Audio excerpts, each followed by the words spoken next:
Hello दोस्तों, अगर आप कर रहे हैं पेट की तैयारी तो ये है आपके लिए सबसे उचित प्लेटफॉर्म। मैं हूं रिंकेश जैन, तो स्वागत करता हूं आपके अपने चैनल नौकरी प्लस क्लासेस पर। तो आज मैं आपको कराऊंगा हुमायूं। कल हम बाबर पढ़ चुके हैं। कल हमने बाबर पढ़ा है, आज मैं आपको कराने वाला हूं हुमायूं। अगर आप मेरे चैनल पर नए हैं तो प्लीज़ मेरे चैनल को सब्सक्राइब कर लें, क्योंकि इसी तरह से मैं सारी क्लास डाल रहा हूँ धीरे धीरे कर कर। ठीक है, तो स्टार्ट करते हैं हुमायूं के बारे में। तो हुमायूं ने 2 बार शासन किया था, 1530 ईस्वी से 1540 ईस्वी तक, और एक 1555 से 1556 ईस्वी तक। ठीक है, तो हुमायूं ने 2 बार शासन किया था। तो हुमायूं के बारे में थोड़ी डिटेल में जानकारी लेते हैं। ठीक है, स्टार्ट करते हैं। हुमायूं का जन्म माहम बेगम, जो कि बाबर की पत्नी थी, के गर्भ से 1508 ईस्वी में काबुल में हुआ था। तो हुमायूं का जन्म कहाँ हुआ था? काबुल में हुआ था। हुमायूं की माता का नाम क्या था? माहम बेगम हुमायूं की माता का नाम था। आप इसे याद रखेंगे। ठीक है, हुमायूं के पिता का नाम बाबर था। तो एक्चुअल में बाबर के 4 पुत्र थे। कितने पुत्र थे बाबर के? बाबर के भैया 4 पुत्र थे, जिनका नाम था हुमायूं, कामरान, अस्करी और हिंदाल। ये बाबर के चारों पुत्रों के नाम हैं, जिनमें हुमायूं सबसे बड़ा पुत्र था।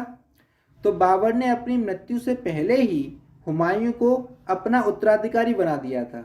ठीक है, और 12 वर्ष की अवस्था में उसे बदख्शां का सूबेदार बना दिया था। कहाँ का सूबेदार बना दिया था? बदख्शां का उसे सूबेदार बना दिया था।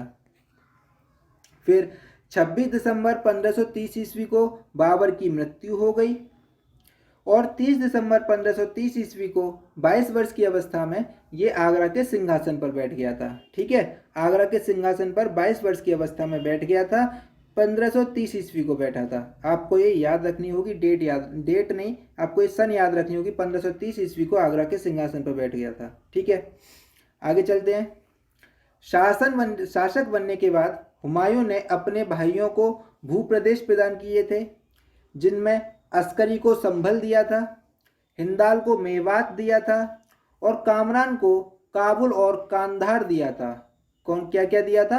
काबुल और कांधार दिया था। जिसके बाद कामरान ने लाहौर पर भी कब्जा कर लिया था, और इसने अपने चचेरे भाई सुलेमान मिर्जा को हुमायूं ने बदख्शां प्रदेश दिया था। कौन सा प्रदेश दिया था? बदख्शां प्रदेश दिया था, जिसका वह खुद सूबेदार था। हुमायूं के सिंहासन पर बैठते ही उसे अनेकों कठिनाइयों का सामना करना पड़ा। उसके सबसे बड़े शत्रु थे अफगान, जो कि पश्चिम में गुजरात का शासक बहादुर शाह था, और पूर्व में शेर शाह था। ये दोनों ही अफगान थे। ये दोनों ही हुमायूं के लिए कठिनाई उत्पन्न कर रहे थे। ठीक है, आगे चलते हैं। इसके अलावा 1531 ईस्वी में 1531 ईस्वी में हुमायूं ने देवरा का युद्ध लड़ा था। और देवरा का युद्ध मोहम्मद लोदी और हुमायूं के बीच लड़ा गया था, जिसमें मोहम्मद लोदी पराजित हुआ था। ये एक फेमस युद्ध है, देवरा का युद्ध, आप इसे लिख लेना। ठीक है, देवरा का युद्ध। आगे चलते हैं। फिर 1532 ईस्वी में हुमायूं ने चुनार के किले को घेर लिया था, और चुनार के किले पर आक्रमण के समय पर यह किला अफगान नायक शेर खान यानी कि शेर शाह के अधीन था। किसके अधीन था? ये शेर खान के अधीन था, जिसे बाद में शेर शाह कहा गया था। और 4 महीने तक लगातार हुमायूं ने इस किले को घेरे रहा। फिर 4 महीने के बाद शेर खान और हुमायूं के बीच समझौता हुआ, जिसमें हुमायूं ने चुनार का किला शेर खान के अधीन छोड़कर हुमायूं चला गया था। फिर 1534 ईस्वी में बिहार में मोहम्मद जुमान मिर्जा और मोहम्मद सुल्तान मिर्जा के विद्रोहों को हुमायूं ने सफलतापूर्वक दबाया था, इन दोनों के विद्रोह को। फिर 1535 से 1536 ईस्वी के बीच हुमायूं का बहादुर शाह से सारंगपुर में संघर्ष हुआ। इसमें बहादुर शाह की पराजय हुई और वह मांडू भाग गया। कौन भाग गया था? बहादुर शाह पराजित होने के बाद मांडू भाग गया था। इस तरह से हुमायूं ने मांडू और चांपनेर पर विजय के बाद मालवा और गुजरात पर भी अपना अधिकार कर लिया था। अब हुमायूं ने मालवा और गुजरात पर अधिकार करने के बाद वो उसे यहाँ से छोड़कर चला गया। ठीक है, हुमायूं वापस चला गया। फिर बहादुर शाह ने पुर्तगालियों की मदद से फिर से मालवा और गुजरात पर अधिकार कर लिया, लेकिन फरवरी 1537 ईस्वी में बहादुर शाह की मृत्यु हो गई थी। ठीक है, आगे चलते हैं। उसी समय पर 1537 ईस्वी में हुमायूं ने चुनार दुर्ग पर फिर से कब्जा कर लिया था। तो हुमायूं ने चुनार पर फिर से कब्जा कर लिया था 1537 ईस्वी में। पहली बार कब्जा कब किया था? 1532 ईस्वी में कब्जा किया था। कब किया था? 1532 ईस्वी में, जिसमें उसने लगभग 4 महीने तक चुनार को घेरे रहा था। कब तक? 4 माह तक। फिर समझौता हुआ था शेर खान और हुमायूं के बीच, फिर वो उसे छोड़कर चला गया था। इसके बाद 1537 ईस्वी में फिर से चुनार दुर्ग पर इसने कब्जा कर लिया था। फिर यहाँ से वह बंगाल की ओर बढ़ा। चुनार दुर्ग पर कब्जा करने के बाद बंगाल की ओर बढ़ा और बंगाल में गौड़, जो कि बंगाल की राजधानी थी, इसके पास स्थानीय सरदारों से उनका युद्ध हुआ, जिसमें अत्यधिक मौतें हुई और इसी कारण हुमायूं ने इस जगह का नाम जन्नताबाद रखा।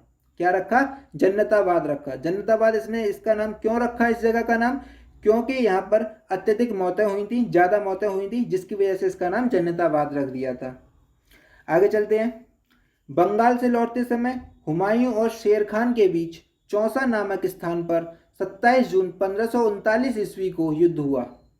तो चौसा का युद्ध किस किस के बीच हुआ था? हुमायूं और शेर खान के बीच चौसा का युद्ध हुआ था। आप इसे याद रखेंगे, ठीक है, आप इसे याद रखेंगे। क्वेश्चन एग्जाम में पूछ लिया जाता है कि चौसा का युद्ध किस किस के बीच हुआ था, तो आप इसका जवाब देंगे हुमायूं और शेर खान के बीच चौसा का युद्ध हुआ था, जिसमें हुमायूं पराजित हुआ था। जिसमें हुमायूं पराजित हुआ था, आप ये भी याद रख लेंगे, ठीक है। और चौसा का युद्ध जीतने के बाद शेर खान ने अपने को सुल्तान घोषित किया और शेरशाह की उपाधि धारण की। किसने शेरशाह की उपाधि धारण की? शेर खान ने।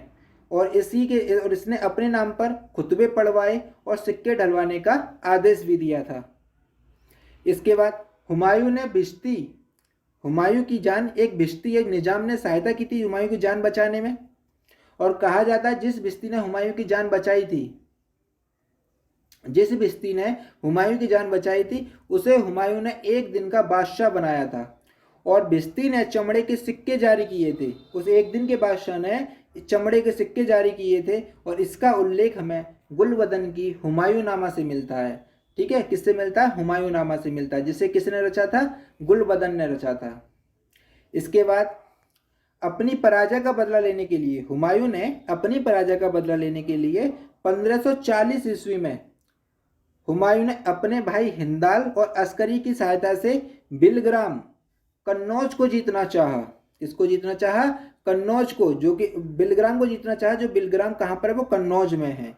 तो इसको बिलग्राम को हुमायूं ने जीतना चाहा, लेकिन इसमें हुमायूं की पराजय हो गई और शेरशाह ने बड़ी सरलता से आगरा और दिल्ली पर अधिकार कर लिया। तो इस तरह से हिंदुस्तान की राज सत्ता पर एक बार फिर से अफगानों के हाथ में आ गई थी। ठीक है, हिंदुस्तान की राज सत्ता एक बार फिर से किसके हाथ में आ गई थी? अफगानों के हाथों में आ गई थी। आगे चलते हैं।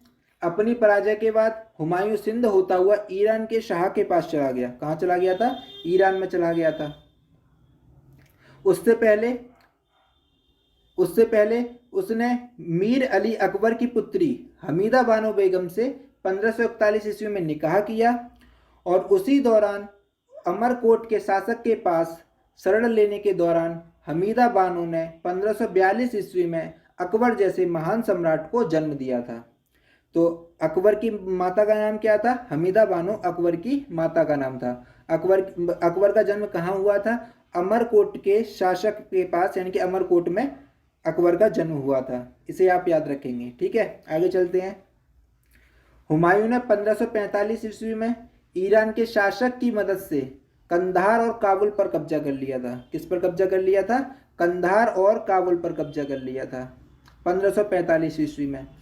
फिर 1553 ईस्वी में शेरशाह के उत्तराधिकारी इस्लाम शाह की मृत्यु के बाद अफगान साम्राज्य विघटित होने लगा और ऐसी स्थिति में हुमायूं को पुनः अपना राज्य प्राप्ति करने का अवसर मिला। फिर हुमायूं ने 1554 ईस्वी में अपनी सेना के साथ पेशावर पहुंचा और 1555 ईस्वी में हुमायूं ने लाहौर पर भी कब्जा कर लिया। ठीक है, किस पर कब्जा कर लिया? लाहौर पर भी कब्जा कर लिया। और 1555 ईस्वी में ही अफगान सेना और मुगल सेना के बीच, किस के बीच? अफगान सेना और मुगल सेना के बीच सरहिंद का युद्ध लड़ा गया। किसका युद्ध लड़ा गया? सरहिंद का युद्ध लड़ा गया। इंपॉर्टेंट है कि सरहिंद के युद्ध में ही हुमायूं जीता था। ठीक है। अफगान सेना का नेतृत्व सुल्तान सिकंदर शाह सूर ने किया और मुगल सेना का नेतृत्व बैरम खान ने किया था। इस युद्ध में अफगानों की पराजय हुई और मुगल सेना की जीत हुई, यानी कि हुमायूं की जीत हुई। और सरहिंद की विजय के पश्चात 1555 ईस्वी में एक बार पुनः दिल्ली के तख्त पर हुमायूं को बैठने का सौभाग्य प्राप्त हुआ। ठीक है। सरहिंद की विजय के बाद ही हुमायूं एक बार फिर से दिल्ली के तख्त पर बैठा था।